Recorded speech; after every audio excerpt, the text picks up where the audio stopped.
स्वागत है। तो विद्यार्थी मित्रों, आज આપણે અભ્યાસ કરવાનો છે ધોરણ 8 વિષય જીકે, જેનું પ્રકરણ 6 ભારતીય બંધારણ ભાગ 1। તો આજે આપણે પ્રસ્તુત પ્રકરણમાં આપણા ભારતના બંધારણો વિશે વાત કરવી છે। આપણો દેશ કેવો છે વિદ્યાર્થી મિત્રો? તો કે લોકશાહી દેશ છે। तो एमां तमने अमुक हक पण मळेला छे। भारतीय बंधारण अनुसार आपणा मूलभूत 7 हको छे। तो प्रस्तुत प्रकरण में आपणे अभ्यास करीए कि भारतनुं बंधारण क्यारे केवी रीते घडवामां आव्युं, कोनो फाळो छे भारतनुं बंधारण घडवामां, अने तेमां भारतनी प्रजाने केवा हक केवा अधिकार आपवामां आवेला छे। तो सौप्रथम बात करिए भारतीय बंधारणनुं घडतर। शेनी बात करीशुं? भारतीय बंधारणनुं घडतर।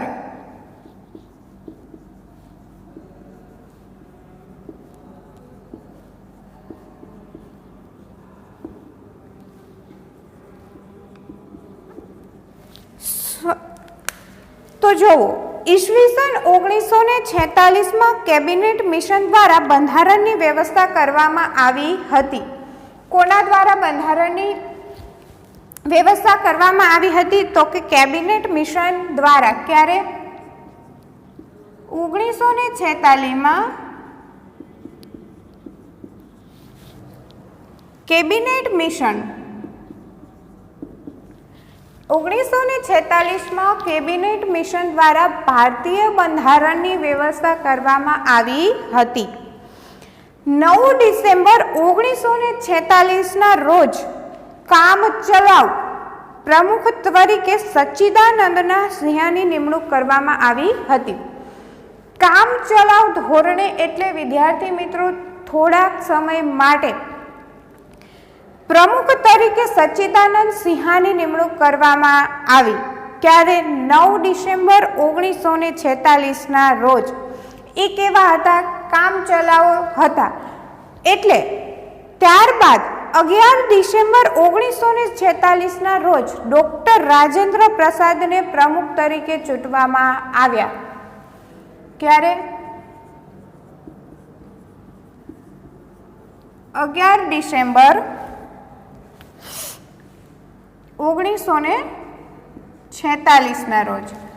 कोने प्रमुख तरीके चूंटवामां आव्या? राजेंद्र प्रसाद ने।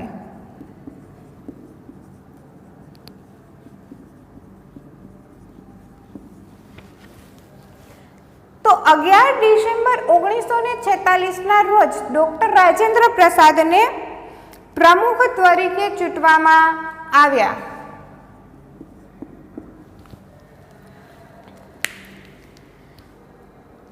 29 ऑक्टोबर 1946 ना रोज बंधारणनो मुद्दो तैयार करवामां आव्यो। हवे तो के हवे आपणा भारतीय बंधारणने तैयार करवानुं हतुं।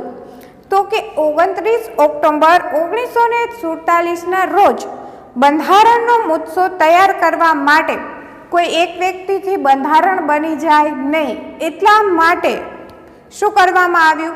बंधारण समितिनी रचना करवामां आवी हती। आपणुं बंधारण तैयार थई शके ते माटे शेनी रचना करी? बंधारण समितिनी रचना करी, जेना अध्यक्ष तरीके कोने चूंटवामां आव्या? डॉक्टर भीमराव आंबेडकर। अध्यक्ष तरीके कोण चूंटायुं?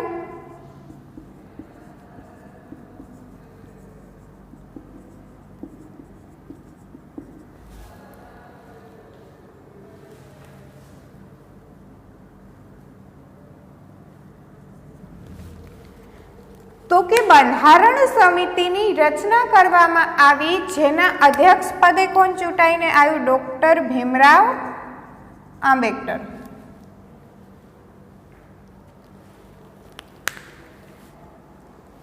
छवीस नवेम्बर 1949 ना रोज बंधारण ने पूर्ण थयेलुं जाहेर करवामां आव्युं।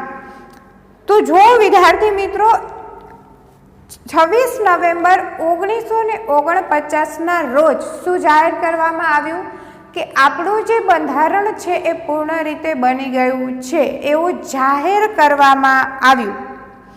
બંધારણને તૈયાર કરતા કેટલો સમયગાળો લાગ્યો?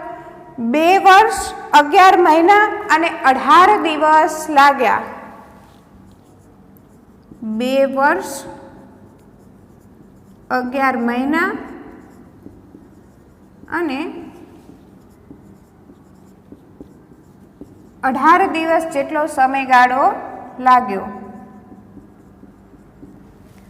તો આપણું બંધારણ બનાવતા કેટલો સમયગાળો લાગ્યો? 2 વર્ષ 11 મહિના અને 18 વર્ષ જેટલો સમયગાળો લાગ્યો. બંધારણ સમિતિની રચના ક્યારે થઈ હતી? 29 ઓક્ટોબર 1947માં બંધારણ સમિતિની રચના થઈ હતી. આ સમિતિ દ્વારા ક્યારે બંધારણ પૂર્ણ જાહેર કરવામાં આવ્યું? તો કે 26 નવેમ્બર 1949ના રોજ બંધારણને પૂર્ણ જાહેર કર્યું. તો આ સમયગાળો 2 વર્ષ 11 મહિના અને 18 દિવસનો થયો. તો બંધારણ કેટલા સમયમાં પૂરું થયું? 2 વર્ષ 11 મહિના અને 18 દિવસ જેટલો સમય લાગ્યો. હવે તો આજે બંધારણ બન્યું તેને આપણા દેશ માટે અમલમાં ક્યારથી મૂક્યું? તો કે 26મી જાન્યુઆરી 1950થી બંધારણને અમલ શરૂ થયો. ક્યારે? 26 જાન્યુઆરી 1950ના રોજ શું થયું? બંધારણનો અમલ શરૂ થયો.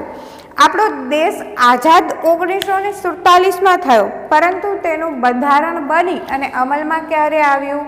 1950માં આવ્યું. હવે જોઈએ, હવે અહીંયા આપણે વાત કરી કે બંધારણના ક્યારે બંધારણ બનાવવાનો મુદ્દો ઉઠ્યો, બંધારણ કઈ રીતે બન્યું, કેટલા સમય લાગ્યો, આ વાત થઈ. હવે વાત કરીએ બંધારણનું આમુખ અને બંધારણના લક્ષણો વિશે. તો સૌપ્રથમ જોઈએ બંધારણનું આમુખ અને બંધારણના લક્ષણો. બંધારણનું આમુખ અને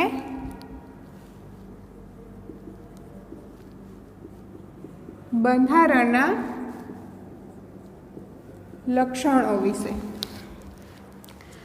તો જોવો, સૌપ્રથમ અમે ભારતની પ્રજાજનો એટલે કે અમે ભારતના પ્રજાજનો આથી કેવી રીતે ગંભીરતાપૂર્વક પ્રતિજ્ઞા કરીએ છીએ, ભારત સાર્વભૌમ, સમાજવાદી, બિન સાંપ્રદાયિક, લોકશાહી, પ્રજાસત્તાક રાજ્ય બને. ભારત કેવું રાજ્ય બને? તો કે સાર્વભૌમ, સમાજવાદી, બિન સાંપ્રદાયિક, લોકશાહી, પ્રજાસત્તાક રાજ્ય બને અને એના બધા નાગરિકો સામાજિક, રાજકીય અને આર્થિક ન્યાય મળે. તો કે ભારતમાં વસતા બધા નાગરિકોને સામાજિક, રાજકીય અને આર્થિક ન્યાય મળે. વિચાર, વાણી, ધર્મ અને માન્યતાની સ્વાધીનતા રહે. દરજ્જાની તકની સમાનતા રહે અને સર્વમાં એવી ભાઈચારાની ભાવના વધે કે જેથી વ્યક્તિનું ગૌરવ અને રાષ્ટ્રની એકતા સિદ્ધ થઈ રહે. 26મી નવેમ્બર 1949ના દિને અમારી બંધારણ સભામાં અમે બંધારણ મંજૂર કરીએ છીએ અને કાયદાના સ્વરૂપ આપીને એના બંધારણ તરીકે અમે સ્વીકાર કરીએ છીએ. તો આ વાત થઈ આમુખની. વિદ્યાર્થી મિત્રો, તો બંધારણને મંજૂર ક્યારે કરવામાં આવ્યું? 26મી નવેમ્બર 1949ના રોજ અમે બંધારણને શું કરીએ છીએ? મંજૂર કરીએ છીએ. એટલે કે બંધારણમાં આવેલા હકો, ફરજો, નિયમોને શું કરીએ છીએ? મંજૂર રાખીએ છીએ અને તેનો બંધારણ તરીકે સ્વીકાર કરીએ છીએ। જો તેમાં છે એ શું છે તો કે ભારત દેશ સાર્વભૌમ, સમાજવાદી, બિનસાંપ્રદાયિક અને લોકશાહી પ્રજાસત્તાક રાજ્ય બને। અને બીજું તો કે ભારતના બધા નાગરિકોને સામાજિક, રાજકીય અને આર્થિક ન્યાય મળી રહે। દરેક વ્યક્તિ પોતાનો વિચાર, વાણી, ધર્મની માન્યતાને સ્વાધીનતા રહે। એટલે કે તમારે કયો ધર્મ પાળવો છે એની સ્વાધીનતા કોની પાસે છે? તમારી પાસે છે। કોઈ તમને ફોર્સ ન કરી શકે, કોઈ તમને ફરજ ન પાડી શકે કે તમે આ જ ધર્મ પાળો। તમે તમારા વાણી, વિચાર, વર્તન અને ધર્મથી કેવા છો? પોતે જે ઈચ્છો તે કરી શકો તેવા મુક્ત છો। દરજ્જાના તકની સમાનતા રહે, એટલે કે બધાને તેનો સમાન દરજ્જો મળે। પોતાના વાણી, વિચાર અને ધર્મનો સમાન દરજ્જો મળે અને સમગ્ર દેશમાં શું રહે? ભાઈચારાની ભાવના બની રહે, જેથી વ્યક્તિનું ગૌરવ વધે, સાથે સાથે આપણા રાષ્ટ્રની એકતા પણ સિદ્ધ થાય। તો આ બન્યું આપણા આમુખની વાત થઈ। હવે જોઈએ ભારતીય બંધારણના મહત્વના લક્ષણો। 5 લક્ષણો છે વિદ્યાર્થી મિત્રો, જેમાં પહેલું છે ભારતનું બંધારણ વિશ્વનું લાંબામાં લાંબુ બંધારણ છે। સમગ્ર વિશ્વમાં અલગ અલગ દેશનું અલગ અલગ બંધારણ હોય છે, જેમાં ભારતનું બંધારણ સૌથી લાંબુ બંધારણ છે। બીજું જોઈએ તો કે ભારતના બંધારણમાં સંસદીય પદ્ધતિ અને પ્રમુખ પદ્ધતિનું મિશ્રણ છે। સંસદીય પદ્ધતિ અને પ્રમુખ પદ્ધતિ, આ બે પદ્ધતિનું મિશ્રણ કરીને ભારતનું બંધારણ ઘડવામાં આવ્યું છે। ભારત એક બિનસાંપ્રદાયિક, સાર્વભૌમ પ્રજાસત્તાક રાજ્ય છે। કેવું છે? બિનસાંપ્રદાયિક, સાર્વભૌમ પ્રજાસત્તાક રાજ્ય છે। ભારતનું બંધારણ સમવાયી તંત્ર હોવા છતાં જરૂર પડે એકતંત્રી પણ બની શકે છે। 5મું લક્ષણ વિદ્યાર્થી મિત્રો, હવે લક્ષણ નંબર આવે છે 5। ભારતીય બંધારણમાં દેવનાગરી લિપિવાળી હિન્દી રાષ્ટ્રભાષા તરીકેનું સ્થાન પામેલું છે। તો કે આપણી રાષ્ટ્રભાષા તરીકે કોને? હિન્દીને સ્થાન આપવામાં આવ્યું છે આપણા ભારતના બંધારણમાં। ભારતના બંધારણમાં પુખ્ત મતાધિકારોનું ધોરણ સ્વીકારાયું છે। તો કે ભારતના બંધારણમાં શું થયું છે? પુખ્ત મતાધિકારોનું ધોરણ સ્વીકારાયું છે। હવે જોઈએ આપણે આપણા મૂળભૂત હક અને અધિકારો। શું આવશે? મૂળભૂત હક અને અધિકારો। તો વિદ્યાર્થી મિત્રો, જ્યારે ભારતનું બંધારણ ઘડાયું ત્યારે આપણા કુલ 7 મૂળભૂત હકો હતા, પરંતુ હાલમાં કેટલા છે? હાલમાં 6 મૂળભૂત અધિકારો છે। તો જોઈએ કયા છે। પહેલું આવશે સમાનતાનો હક, ત્યારબાદ બીજું આવશે સ્વતંત્રતાનો હક,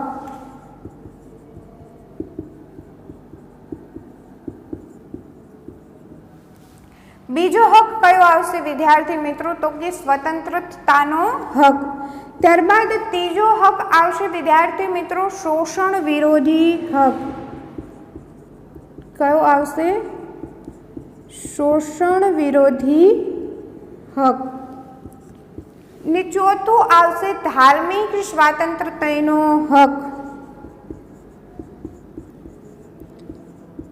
ધાર્મિક સ્વાતંત્ર્યનો હક।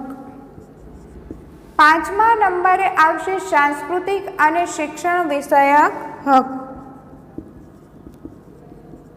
સાંસ્કૃતિક અને શિક્ષણ વિષયક હક। ત્યારબાદ 6થા નંબરે આવશે બંધારણીય ઇલાજોનો હક। બંધારણીય ઇલાજોનો હક। અને 7મો હક જે હાલમાં છે નહીં, પરંતુ જ્યારે બંધારણ ઘડવામાં આવ્યું ત્યારે આ હક અમલમાં હતો. કયો? મિલકતનો હક. અત્યારે અહીંયા સુધીના આ 6 હક જ છે. આ 7મો હક મિલકતનો હક વિદ્યાર્થી મિત્રો જ્યારે બંધારણ ઘડવામાં આવ્યું ત્યારનો છે. ભારતીય બંધારણમાં મિલકતનો હક 24મા બંધારણીય સુધારા 1978 થી શું કરવામાં આવ્યો છે? રદ કરવામાં આવ્યો છે. હવે તે માત્ર નૈતિક અધિકાર તરીકે માન્ય રહે છે. હવે તે આપણો મૂળભૂત હક નથી. કેવો છે? ફક્ત નૈતિક અધિકાર છે. તો હાલમાં કેટલા? આ 6 મૂળભૂત હકો આપણા છે, પરંતુ જ્યારે બંધારણ રચવામાં આવ્યું ત્યારે કેટલા મૂળભૂત હકો હતા? 7 મૂળભૂત હકો હતા. હવે જોઈએ આપણે તો કે રાજ્યનીતિના માર્ગદર્શક સિદ્ધાંતોની. તો રાજ્યનીતિના માર્ગદર્શક સિદ્ધાંતોને વિદ્યાર્થી મિત્રો 2 ભાગમાં વહેંચવામાં આવ્યા છે. બંધારણના 4થા ભાગમાં કલમ નંબર 36 થી 51માં 36 થી 51માં રાજ્યનીતિના માર્ગદર્શક સિદ્ધાંતોનો સમાવેશ કરવામાં આવ્યો છે. તો કે બંધારણના 4થા ભાગમાં કલમ 36 થી 51માં રાજ્યનીતિના માર્ગદર્શક સિદ્ધાંત ભાગોનો શું કરવામાં આવ્યો છે? સમાવેશ કરવામાં આવ્યો છે. ભારતને કલ્યાણ રાજ્ય બનાવવાના શુભ આશયથી માર્ગદર્શક સિદ્ધાંતોને 2 ભાગમાં વહેંચવામાં આવ્યો છે. જેમાં પહેલું આવશે રાજ્યની આંતરિક નીતિ માટેના સિદ્ધાંતો અને બીજું આવશે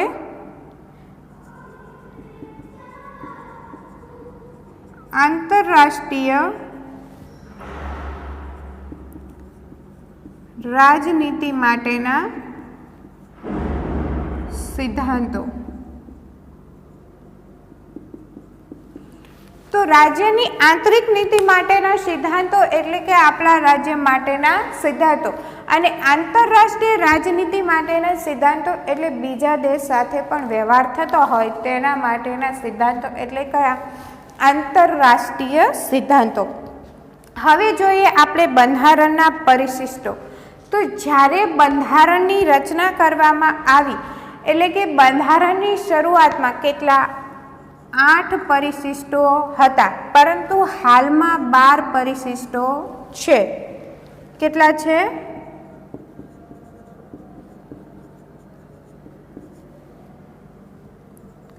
પરંતુ ક્યારે? બંધારણની શરૂઆતમાં, જ્યારે હાલમાં 12 પરિશિષ્ટો છે.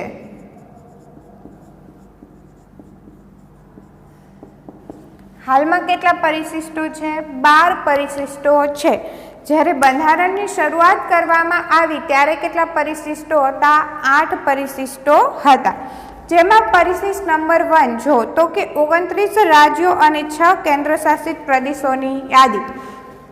તો કે ભારતના 29 રાજ્યો અને 6 કેન્દ્રશાસિત પ્રદેશોની યાદી હતી. પરિશિષ્ટ નંબર 2માં રાષ્ટ્રપ્રમુખ, ગવર્નર, લોકસભા અને રાજ્યસભાના અધ્યક્ષ, ઉપાધ્યક્ષ, સર્વોચ્ચ અદાલત તથા વડી અદાલતના ન્યાયાધીશોના પગાર અને ભથ્થાની વિગતો. તો કે આ બધા જે અધ્યક્ષો છે જે કેવા છે? રાષ્ટ્રપ્રમુખ છે, આપણા દેશના ગવર્નર છે, લોકસભા અને રાજ્યસભાના અધ્યક્ષ અને ઉપાધ્યક્ષ છે, સર્વોચ્ચ અદાલત અને વડી અદાલતના ન્યાયાધીશો છે. આ બધાને કેટલો પગાર આપવો, કેટલું ભથ્થું આપવું તેની યાદી હતી. પરિશિષ્ટ નંબર 3માં શપથ અને સોગંદ વિધિના નમૂના. જો આપણા દેશના ગુજરાત રાજ્યના વડાપ્રધાન પણ જ્યારે વડાપ્રધાન તરીકે ચૂંટાય ત્યારે શું લે છે? વડાપ્રધાન તરીકેના સોગંદ લે છે. કોઈ મુખ્યમંત્રી તરીકે ચૂંટાય તો તે શું કરે છે? મુખ્યમંત્રી પદે આવતા પહેલા શપથ વિધિ થાય છે. તો કોને જે કયા પદ પર કઈ શપથવિધિ લેવાની છે તેના નમૂના છે પરિશિષ્ટ નંબર 3 હવે જોઈએ પરિશિષ્ટ નંબર 4 તો કે રાજ્ય અને કેન્દ્ર શાસિત પ્રદેશોને ફાળવવામાં આવેલી રાજ્યસભાની બેઠકો તો કે રાજ્ય અને કેન્દ્ર શાસિત પ્રદેશોને ફાળવવામાં આવેલી રાજ્યસભાની બેઠકોની યાદી ત્યારબાદ પરિશિષ્ટ નંબર 5 અનુસૂચિત જાતિ વિસ્તારોનો વહીવટ અને અંકુશ પ્રબંધો અનુસૂચિત જાતિ અને વિસ્તારોનો વહીવટ અને એનો અંકુશ અને પ્રબંધો હતા। ત્યારબાદ પરિશિષ્ટ નંબર 6 આદિજાતિના વિસ્તારના વહીવટી પ્રબંધો આદિજાતિનો જે વિસ્તાર છે તેના વહીવટનો પ્રબંધ હતો। પરિશિષ્ટ નંબર 7 કેન્દ્ર યાદી રાજ્ય યાદી અને સંયુક્ત યાદીના વિષયો હતા। તો કેન્દ્ર યાદી કેટલી હતી 99 અહીંયા લખું છું કેન્દ્ર યાદી જે હતી 99 ત્યારબાદ હતી રાજ્યની યાદી 61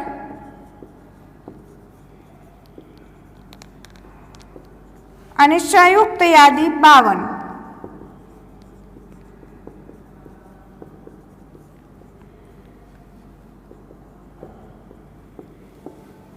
કેન્દ્ર યાદી 99 રાજ્ય યાદી 61 અને સંયુક્ત યાદી 52। ત્યારબાદ જો પરિશિષ્ટ નંબર 8 તો કે 22 માન્ય ભાષાઓની યાદી તો કે 22 આપણા બંધારણમાં કેટલી ભાષાને માન્ય ભાષા તરીકે રાખવામાં આવેલી છે 22 ભાષાને માન્ય ગણવામાં આવી છે।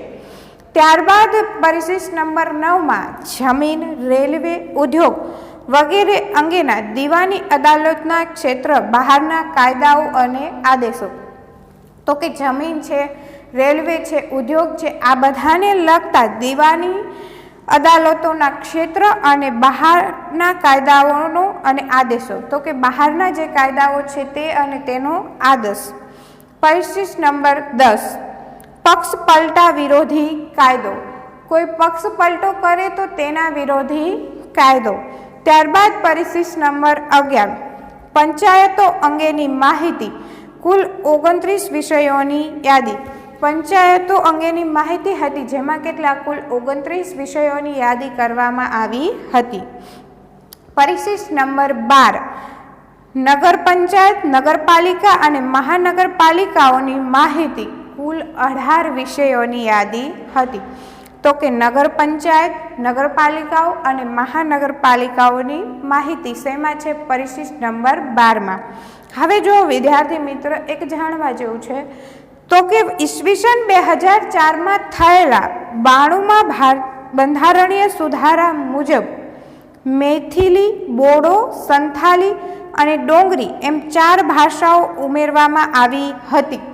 તો આ 4 ભાષાઓ ક્યારે ઉમેરવામાં આવી વર્ષ 2004માં 92માં બંધારણીય સુધારામાં ઉમેરવામાં આવી છે અને એમ કરીને કુલ કેવી તેટલી 22 માન્ય ભાષાઓ છે। આપણે પરિશિષ્ટ નંબર 8માં જોયું કે 22 માન્ય ભાષાઓ પરંતુ તેમાં 4 ભાષા મૈથિલી બોડો સંથાલી અને ડોંગરી એ ક્યારે તો કે બંધારણીય સુધારા 92માં 2004માં 92મો બંધારણીય સુધારો થયો ત્યારે તેને માન્યતા આપવામાં આવી છે। તો વિદ્યાર્થી મિત્રો અહીંયા આપણે પરિશિષ્ટો સુધીનું જોયું। હવે આગળના નેક્સ્ટ લેક્ચરમાં આપણા બંધારણના 22 ભાગો છે અને એ 22 ભાગોમાં કઈ વસ્તુનો સમાવેશ થાય છે અને કઈ કલમ આવે છે એ આપણે આગળના નેક્સ્ટ લેક્ચરમાં અભ્યાસ કરીશું। તો હવે મળીએ વિદ્યાર્થી મિત્રો આગળના નેક્સ્ટ લેક્ચરમાં।